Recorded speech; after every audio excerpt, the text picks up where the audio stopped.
You're now watching Stick TV Film.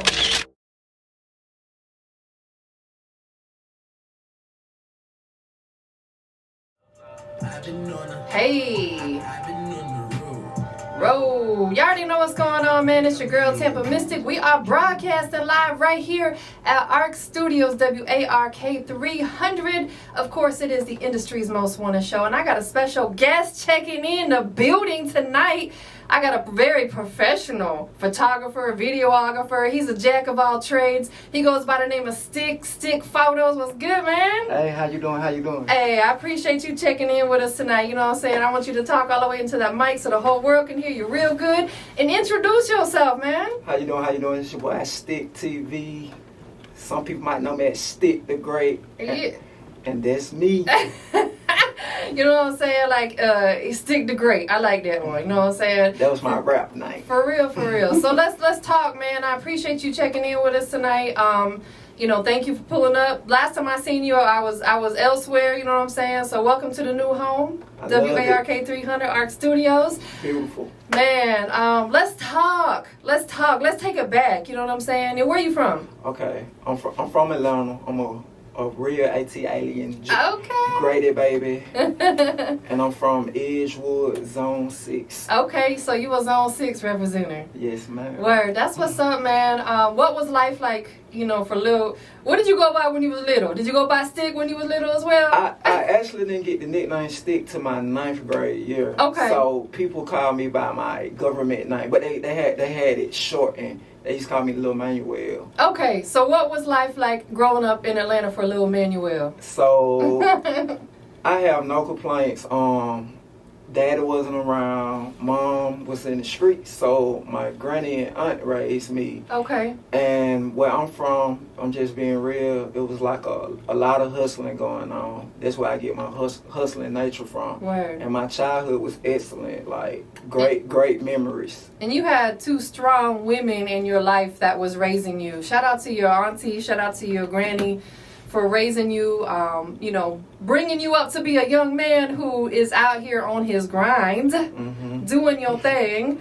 So, you know, man, I'll tell you, I love Atlanta. I love this city. I've been coming here since the 90s. I'm about to tell my age. I'm a real OG, y'all. I'm a young OG.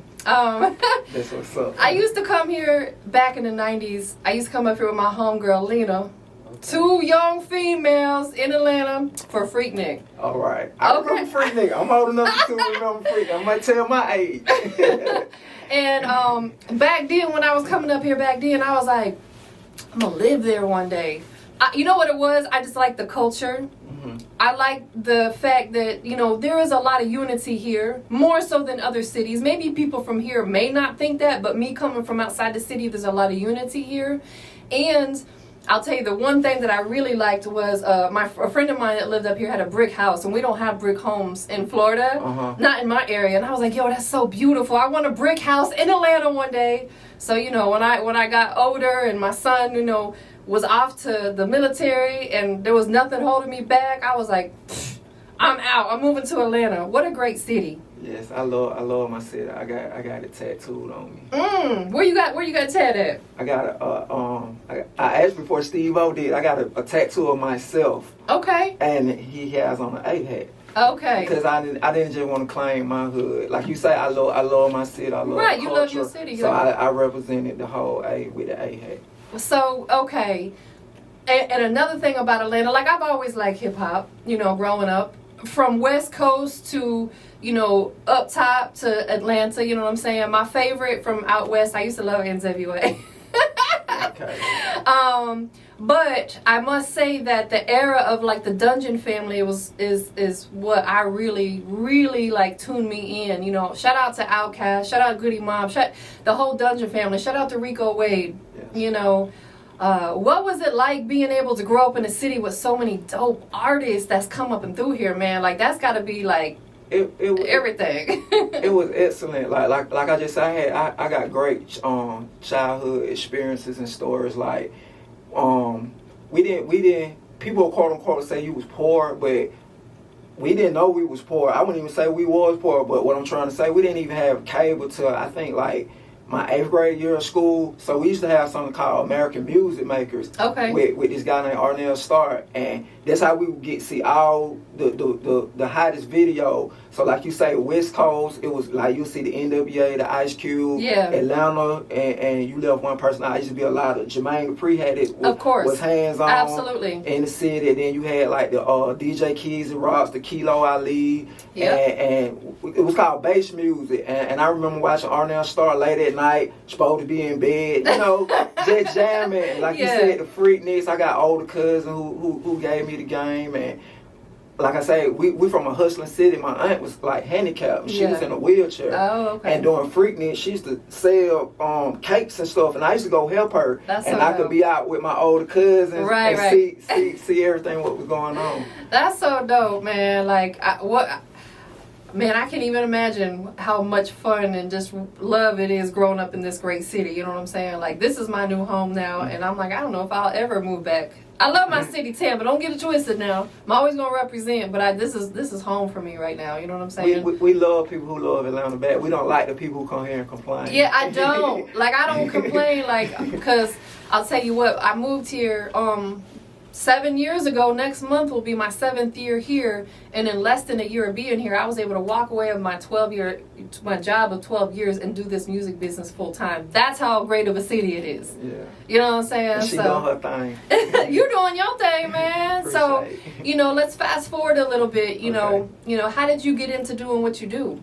So, long story short, I had a hidden talent. Like, in school, I used to be smart, and I didn't like people to know I was smart. And I could write poetry. Okay. And started out writing poetry. And back to watching TV, it was another show used to come on called On Count Live. Mm-hmm. And my older cousin told me, like, you write all this stuff, you need to go to a real studio and do it for real. So I got into rapping. Like, I met a guy in college. I went to DeVry for 1 year. So long story short, he was making beats. Okay. And in my school, he went to Mays, and people wasn't going hard with the music. Like, they had like a real demo and everything. I was like, dang, that's cool. So we linked up. He gave me some beats. Long story short, I went to a real studio, and like the type of spirit I have, I'm easy to get along with, and people just started showing me love. Thanks. And like I said, it was a hidden talent. I started getting good, and then like we're gonna fast forward. So I started coming on another TV show called People TV. Shout out my boy Mad Max, and it's weird, I met Sonny Digital before he was popping on MySpace, and he gave me this guy information who shot music videos. They had this little, I'm silly, they had this video called, I can curse. You can say whatever you want. They had this little video called Bitch You Ride the Martyr Bus. And it was Bitch You Ride the Martyr Bus. And then, hold on. Bitch You Ride the Martyr Bus. Hey.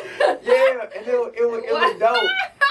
And I always knew Sonny was talented before he had his big name. And we chat on MySpace, and he introduced me to the guy. So I shot a low budget video in my neighborhood. We shot in Edgewood, and then I met this guy named Mad Max on People TV, and he had like a dope show. Like he would work with underground artists like me and mainstream artists. Love it. So long, I'm just speeding up the story. No, you're good. He used to film me. Okay. And I know I don't look like it, but I'm good in like every neighborhood in Atlanta. I got people everywhere. So we were doing something called hood hopping.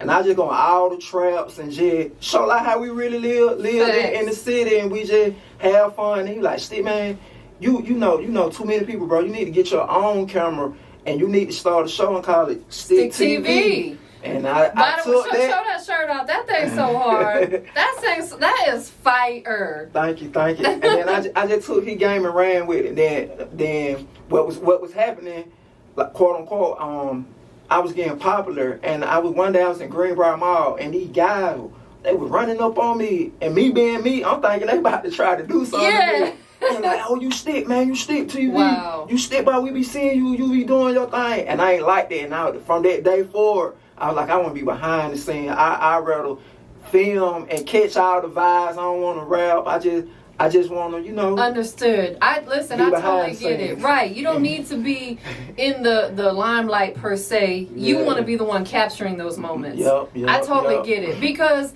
It is like, if you know, celebrities, they can't go nowhere without people harassing them, wanting to take photos, wanting to get a video, wanting to get their autograph. And sometimes you just want to go out and just enjoy your day, maybe with your fam, your friends, your kids, or whatever. And I'm not saying there's anything wrong with it, but you have to have a certain mentality to want to live that type of lifestyle. And I'm with you. I would much rather be behind the scenes.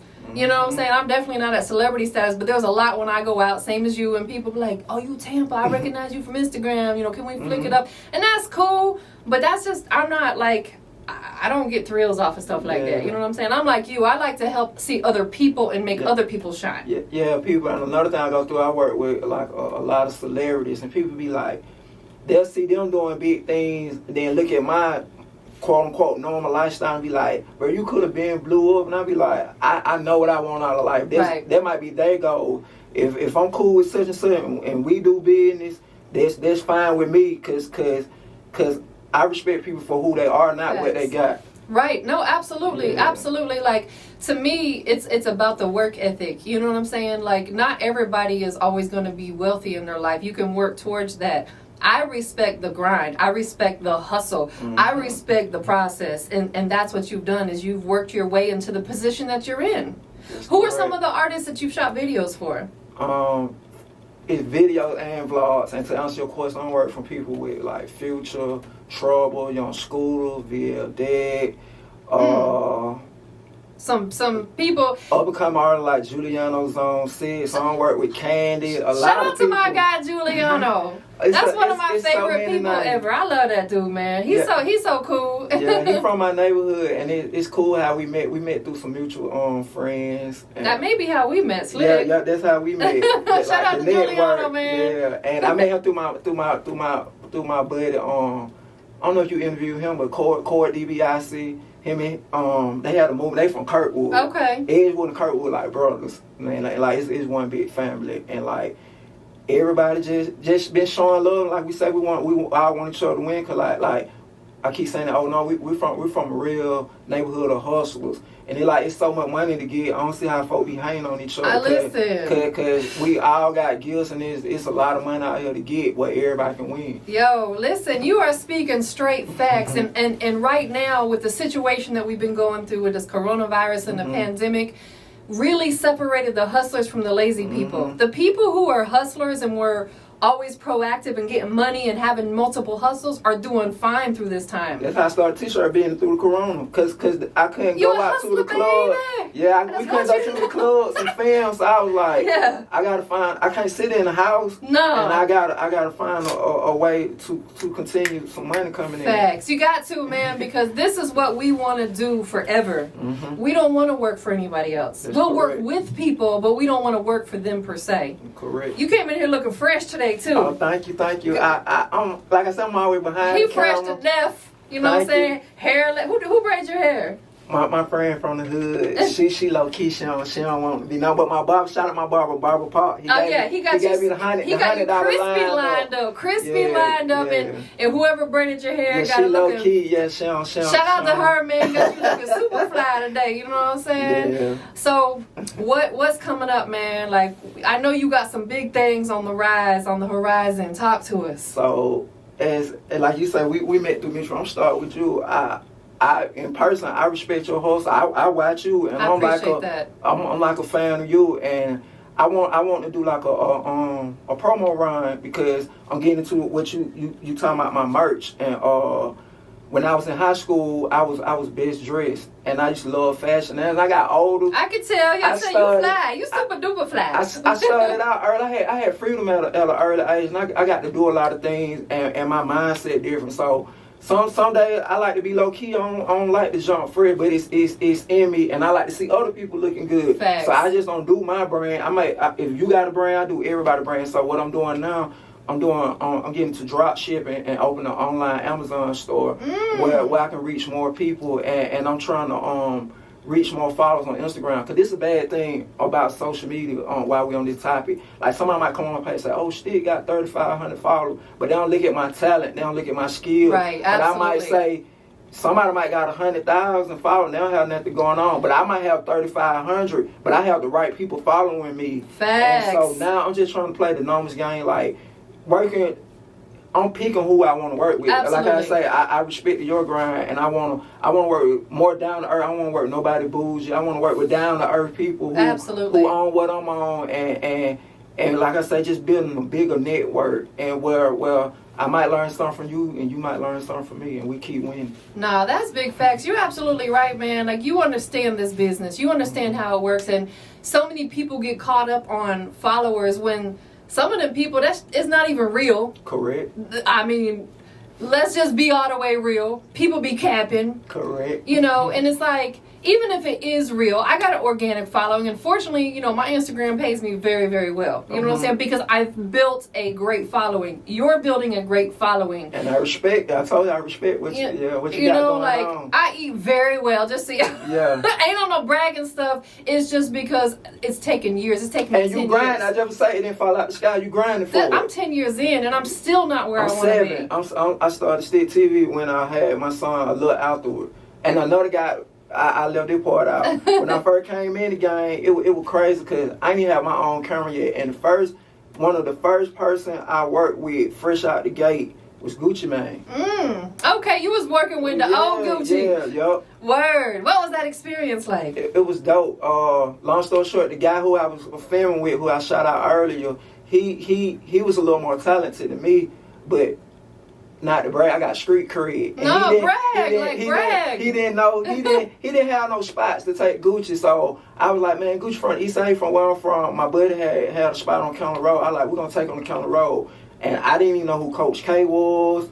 I didn't even know who Mike Will was. Gucci had just dropped the trap back, and I met all of them that night. And we had this. It was a team. I ain't taking the credit. We did it as a team, right. And we did it so good. Like Gucci Mane was like, what y'all about to do? What y'all want to do? Come on. He took up the pad work, and we went to pad work, and we shot Quiet video. Wow. And then the day after that, we went, and that's when I met Rocco and Zay Tobin for the first time, and they were shooting the movie The Spot.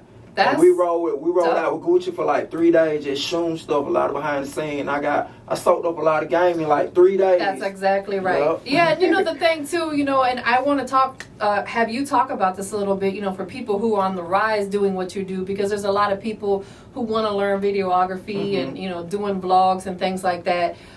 In the beginning, there's always not going to be payola. Yeah. We're going to do free work. Yeah. You know what I'm saying? Because that's how we get our name out there. And get whatever equipment you can afford, or even you have to rent. Don't let nobody tell you like, hey, you need, because just think, it's thousands of cameras. You can't get every